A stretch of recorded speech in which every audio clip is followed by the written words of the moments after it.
अस्सलाम वालेकुम dear students, उम्मीद आप तमाम लोग खैरियत से होंगे और पेपर की भरपूर तैयारी कर रहे होंगे। जैसा कि आपके फाइनल पेपर्स हैं वो कल से स्टार्ट हैं, तो जाते जाते आपके लिए एक इंपॉर्टेंट वीडियो मैंने तैयार की है कि जिसमें मैं आपको कुछ टिप्स दूंगा कि जिसके तहत आप लोग वही चीज़ जो जिस पैटर्न पे मैं आपको बता रहा हूँ, अगर आप उस पैटर्न पे लिखते हैं तो आप अपने अपने मार्क्स को जो है वो इम्प्रूव कर सकते हैं। यानी सेम चीज़ आप एक और तरीके से लिखेंगे, सेम चीज़ जो पैटर्न मैं आपको बताऊँगा उस पैटर्न पर लिखेंगे तो आपके मार्क्स जो हैं वो बेहतर हो सकते हैं।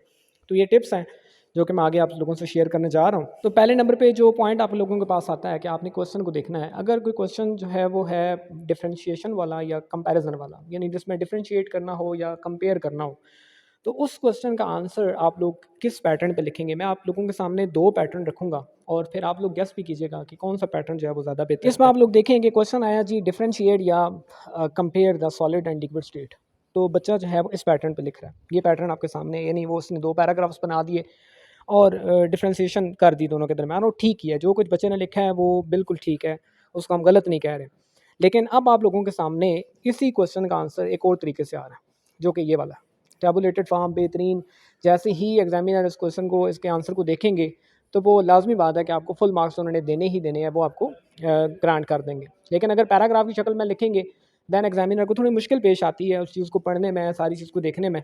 पढ़ना तो ऑब्वियसली है, लेकिन आप लोग कोशिश करें कि जब डिफरेंशिएशन या कंपैरिजन वाला क्वेश्चन आए तो आप लोगों ने उसका आंसर जो है वो टैबुलेटेड फॉर्म में लिखना है, यानी टेबल बना के कंपैरिजन करना है। देन एक और क्वेश्चन की नोयत को देखते हैं कि क्वेश्चन आया कि एक्सप्लेन और डेमोन्स्ट्रेट, यानी एक्सप्लेनेशन देनी है या उस चीज़ को डिस्क्राइब करना है या डिमॉन्स्ट्रेट करना है। अब इस तरह के क्वेश्चन के आंसर भी 2 तरीके से मैंने आप लोगों के सामने अभी लेके आऊँगा। आप लोग देखें और मुझे बताइएगा कि कौन सा पैटर्न जो है वो ज़्यादा बेहतर है। जो पहला पैटर्न आप लोगों के सामने, जो आप लोगों को अभी नज़र आया, वो ये पैटर्न है कि क्वेश्चन है, फॉर एग्जांपल कि बायो से मैंने एक नाम दिया ज़ीरो फाइट्स क्या होते हैं, और बच्चे ने ज़ीरो फाइट्स के बारे में सारे पॉइंट्स ठीक लिखे हैं, यानी बच्चे ने यहाँ पे कोई मिस्टेक नहीं की। उसने एक पैराग्राफ बना के उसने अपना रेलिवेंट आंसर जो है वो लिख दिया। अब इसको यहाँ पे फुल मार्क्स मिलने चाहिए इस शॉर्ट क्वेश्चन के, लेकिन इसी का आंसर लिखने का एक और तरीकाकार ये आपके सामने आया। अब आप खुद फैसला करें कि कौन सा जो मेथड है आंसर का वो ज़्यादा बेहतर है।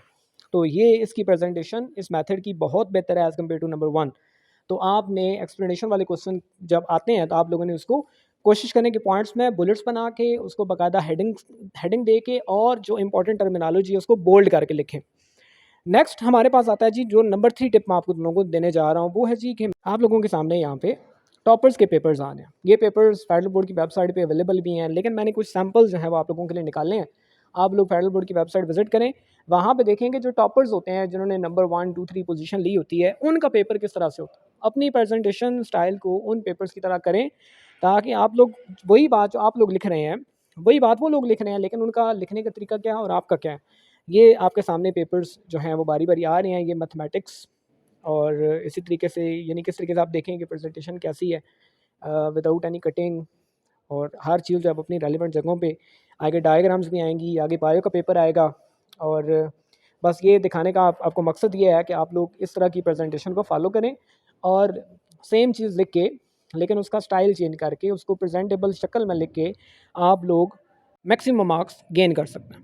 उम्मीद है ये वीडियो आपके पेपर से थोड़ी देर पहले जारी हुई है, लेकिन आपको पसंद आएगी और आप इस पैटर्न पे अमल करके अपने नंबरों को बेहतर कर सकते हैं, मज़ीद बेहतर कर सकते हैं। आप लोगों के लिए best wishes. Till then take care.